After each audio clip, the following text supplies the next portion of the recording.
Halo semuanya, selamat wayah kia ya dimanapun kalian berada. Kembali lagi bersama Mamang dan di video kali ini kita bakal lanjutin manhwa Sang Petualang Terakhir. Kita masuk di part 21. Di awal video ini kita beralih ke persembunyian Silent Crusade di mana Starling berada. Yang mana pada saat itu salah satu orang rekannya masih menentang keputusannya yang memberikan item berharga milik organisasinya pada Paume. Starling, kurasa ini bukanlah pilihan yang tepat. Dia sudah tahu tentang kita, termasuk jumlah item yang kita miliki. Kita tak bisa mempercayainya. Mendengar perkataannya, alih-alih langsung menjawabnya, Starling malah terdiam berpikir. Penetesan monokel, item yang membuatmu bisa melihat aliran mana. Item ini sangat efektif untuk melihat pengikut Black Magician. Tapi kekurangannya terletak pada jumlah mana yang dikonsumsi item ini. Dengan pikiran seperti itu, Starling pun berkata, tidak ada yang bisa menggunakannya setelah Koris mati. Apa kau tak tahu kalau item itu hanya bisa digunakan jika elemen penggunanya kompatibel? Aku juga tidak tahu bagaimana cara seorang bisa menggunakannya, dan aku juga tidak mempercayainya. Tapi yang jelas, saat ini tujuannya sama dengan kita. Namun, belum sempat Starling menyelesaikan kalimatnya, rekannya langsung saja menyalahnya. Bisa saja ini perangkap. Kita tidak tahu dalangnya kan? Starling melanjutkan, ya apa yang bisa kita lakukan? Aku sudah minjamkannya pada orang itu. Tenang saja, percayalah padaku. Toh, dia juga akan mati kalau temannya tak bisa mengimbangi penetrosan monokel itu. Mari kita tunggu saja jawaban apa yang akan dia berikan kepada kita.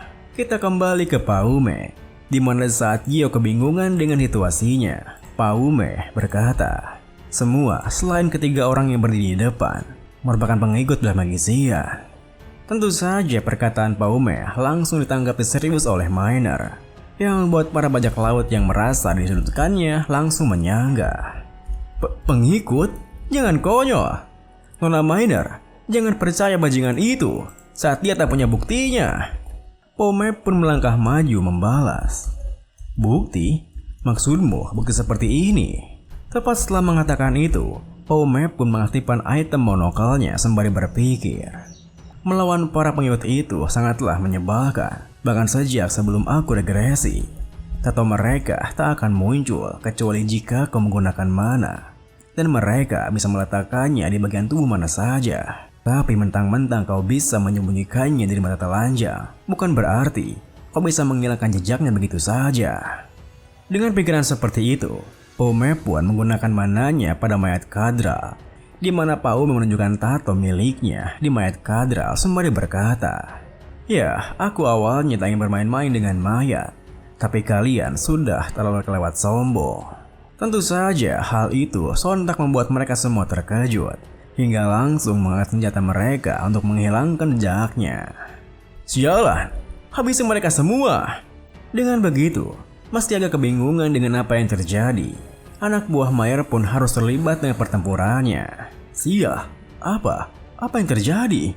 Lalu, bersamaan dengan Miner yang menghujani mereka dengan taimah panasnya, Paume di dekatnya berteriak, aku terlalu banyak menggunakan manaku untuk mencari jejak mereka. Bisa-bisa kita dipukul mundur oleh mereka. Ada ayat kedua dekat sini. Sebaiknya kita masuk lebih dahulu dan... Namun, belum sempat ia menyelesaikan kalimatnya, Miner yang merasa bisa menghabisi mereka semua berkata, diamlah, akan kuhabisi mereka semua. Sayangnya, belum sempat Miner menarik pelatuknya, seorang pengikut Black Magician menggunakan sebuah item sembari berteriak, menggila kalau kalian tidak mau mati, saatnya untuk berburu. Tepat setelah mengatakan itu, sebuah asap kehitaman pun muncul menyeruak melingkupi area di sekitarnya, yang membuat Miner terkejut berpikir, apa? Sebuah ilusi? Aku tidak bisa melihat apa-apa. Ditambah lagi saat ia berpikir seperti itu, tiba-tiba saja sebuah peluru melesat ke arahnya, hingga tubuhnya tak bisa menghindarinya dengan sepenuhnya, bahkan setelah refleksnya yang dimilikinya. Melihat hal itu, seorang pengikut Black Magician tertawa terbahak-bahak berkata, hahaha, harusnya kau tak bisa melihat apa-apa. Tapi kau masih bisa menghindarinya. Luar biasa, marvelous. Tapi bersiaplah. Di saat yang sama, rekan-rekan Miner yang panik berteriak, "Baik, Miner! Aku tidak bisa melihat apa-apa." "Sial, mantra apa ini, Cok?" Kemudian, di tengah ketegangan itu, seorang bigod Black Magician kembali menyerang Miner sembari menegaskan, "Nih, Miner, aku akan mengirimmu ke tempat peristirahatan Eagle Eye untuk melepas rindumu. Sampaikan salamku kepadanya ya." Namun, sepersekian detik sebelum pelurunya bisa menembus dahi Miner, tiba-tiba saja Paume melompat menyelamatkannya, yang tentu membuat bigod Black Magician tersebut terkejut. "Apa? Bagaimana? Harusnya kau tak bisa melihat apa-apa kan? Cih, tembak dia. Dia terlalu kuat." Tentu saja, apa yang dikatakannya memang benar adanya jika Paume memang tak bisa melihat apa-apa saat itu. Tetapi berkat item monokol di matanya, Paume bisa melihat aliran mana milik mereka. Hingga ketika mereka menghujaninya dengan peluru, Paume langsung memblokirnya menggunakan dinding batu yang ditariknya dengan telekinesis. Lalu saat mereka menghentikan serangannya karena terhalang dinding tersebut, Paume pun langsung memanfaatkannya untuk menyerang balik dengan Pharaoh telekinesis yang dengan mudah menghabisi 3 orang sekaligus. Melihat rekan-rekan yang tumbang dengan mudah, seorang bigod Magician pun mencoba menahannya dengan skillnya. Kanan Spike sembari berkata, "Kau pikir kau bisa mengalahkan kami, hah?" Sayangnya, skillnya tak mampu menahan Pharaoh milik Paume, hingga Pharaoh tersebut menembus kepalanya. Tentu saja hal itu membuat para pengikut Black Magician lain terkejut, di mana mereka bertanya-tanya, kekuatan macam apa yang bisa membuat Pharaoh sekuat itu. Lalu, di tengah kepanikan itu, para pengikut Black Magician yang tersisa mencoba menahannya dengan serangan yang tak terhenti-hentinya. Namun, Paume kembali mengejutkan mereka dengan mengubah arah Pharaoh-nya menggunakan revolver. Seketika itu juga sebuah ledakan pun terjadi. Namun, di saat perhatian mereka tertuju pada ledakannya, Paume memanfaatkannya untuk masuk ke dalam formasi mereka, hingga dirinya bisa memotong lengan si pengguna item, lalu menghancurkan itemnya seketika itu juga. Namun, meskipun itemnya telah hancur hingga ilusi yang menghalangi Miner dan rekan-rekannya terhenti, si pengguna item masih belum ingin menyerah di sana, di mana ia melemparkan beberapa bom sekaligus sembari berkata, "Sialan, ini semua demi Black Magician." Sepersekian detik kemudian, bom-bom itu pun meledak bersamaan meluluhlantahkan area di sekitarnya, hingga Miner dan 2 rekannya pun hampir akan terkubur di sana. Tetapi untungnya, Paume segera mengendalikan sebuah bongkahan batu untuk menyelamatkan mereka sembari berpikir, "Aku sudah mencapai batasku. Aku harus masuk ke gate kedua sebelum anakku habis." Namun saat mereka tinggal beberapa meter lagi untuk masuk ke dalam gate keduanya, tiba-tiba saja seorang pengikut Black Magician muncul menghantam Miner hingga terpental dari bongkahan batunya. Ditambah lagi, belum sempat Paume akan menyelamatkannya, pengikut tersebut terlebih dahulu melemparkan bom ke arahnya, yang membuat Paume dan 2 rekan Miner terlempar masuk ke dalam gate sebelum gate-nya hancur. Tentu saja, gate yang hancur itu pun membuat Miner dan para pengikut di sana terkejut. Dari semua hal, kenapa gate-nya yang harus hancur? Sial, gate kedua? Apa kita kehilangan jejak El Paume dan yang lainnya? Melihat reaksi rekan-rekan yang seperti itu, seorang bigod Black Magician pun berteriak, "Tidak apa-apa, gate-nya akan pulih sebentar lagi. Lagi pula, tujuan awal kita adalah untuk menghabisi si jalang itu." Di saat yang sama, meski Miner sendiri juga terkejut akan hal itu, ia sama sekali tak bisa melepaskan kewaspadaannya, karena seorang pengikut Black Magician yang menghantamnya tadi, sebut saja Pedro, kini telah kembali menerjangnya. "Oh dia, Cork 3 Blue!" Seketika itu juga, Miner menghindar sembari menyerang balik. Tetapi sayangnya, serangan baliknya tak mempan terhadap Pedro yang telah menggunakan skillnya. "Admiral Wings, serangan itu tak akan mampu melawanku." "Lemah, Yoaimo."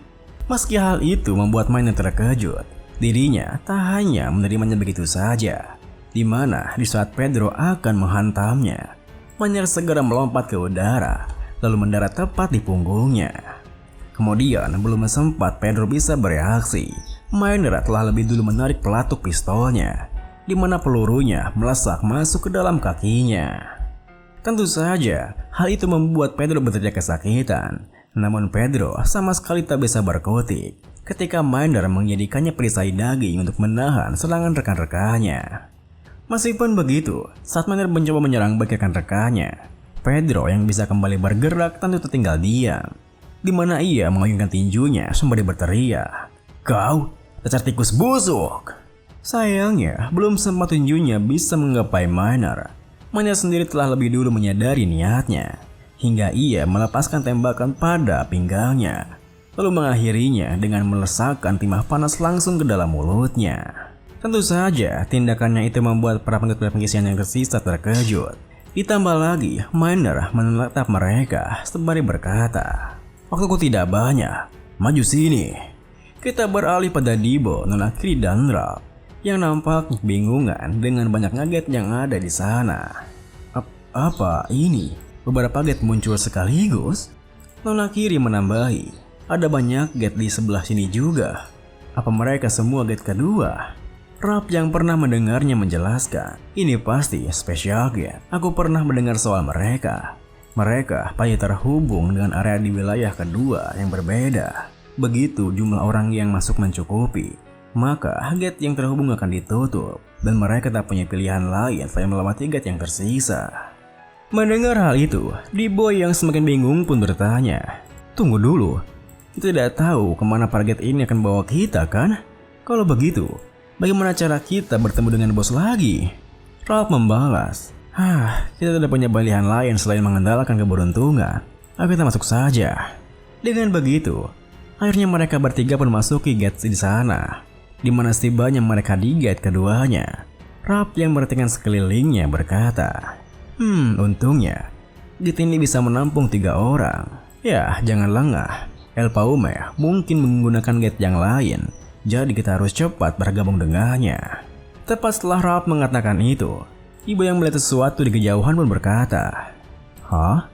Apaan tuh? Rasanya dia mengejar hal lain. Apa dia si bos?" Itu Iburu.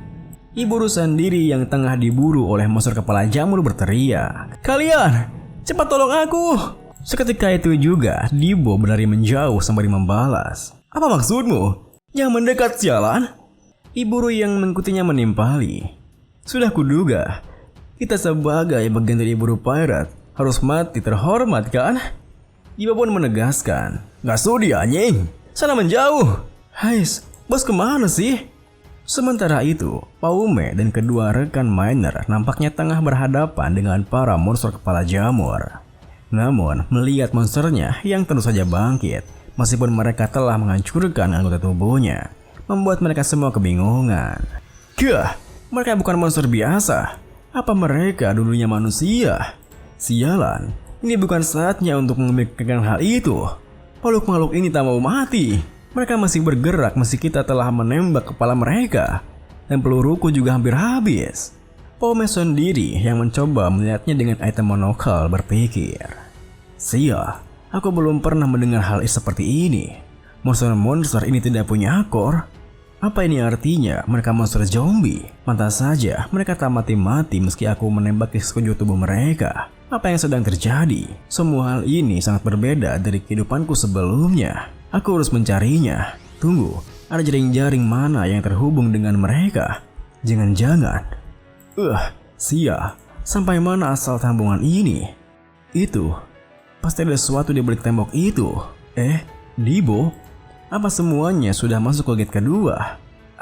Aku sudah mencapai batasku. Aku tidak punya mana yang cukup untuk menghidupkan skillku lagi. Melihat Paume yang kesakitan begitu, Joy yang nampak panik berteriak, Oi Paume, ada apa? Sadarlah." Untungnya, di saat ada seekor monster jamur yang menargetkannya, Miner tiba-tiba muncul menghalaunya. Apa? Kenapa sakitnya runtuh? Itu Miner. Bersamaan dengan Miner yang turun mendekat, rekannya sebut saja Kevin berkata, "Syukurlah, apa kau terluka?" Miner yang bersiap dengan skillnya membalas, "Kevin, mundurlah kalau kau tak mau mati." Tepat setelah mengatakan itu, Miner pun melepaskan skillnya, yang mampu melibas beberapa monster di sana sekaligus, bahkan melubangi dinding batu di sana. Miner, aku nyaris mati barusan loh. Miner yang fokus dengan para monsternya pun berkata, "Cih, lalu kenapa? Bukankah jumlah mereka masih banyak?" Kevin membalas, "Itu apa yang harus kita lakukan? Telur kita juga hampir habis." Miner menimpali, "Aku bisa menembak sekali lagi. Aku akan menggunakan manaku yang tersisa." Mendengar hal itu, Pao Mei yang terpikirkan sebuah ide setelah melihat efek skill Miner yang di sana mendekat berkata, Tunggu sebentar. Kita akan memerlukan skill itu." Miner meliriknya membalas, "Hah, Pao Mei? Apa maksudmu? Kamu sih sudah nyari sekat begitu? Jumlah mereka masih banyak. Itu tidak punya banyak waktu." Pao Mei yang juga merasakan hal yang sama, di mana di waktu yang sangat terbatas itu, ia harus mendekat pada Dibo yang berjarak sekitar 1 kilometer menuturkan, 5 menit. "Tidak, berikan aku 3 menit." Miner yang kebingungan membalas, "Apa? Memangnya, apa yang bisa kau lakukan dalam 3 menit? Video ini pun diakhiri dengan, sembari memakan 2 mana core sekaligus, Pao Mei menimpali, "Aku akan menyelesaikan gate ini."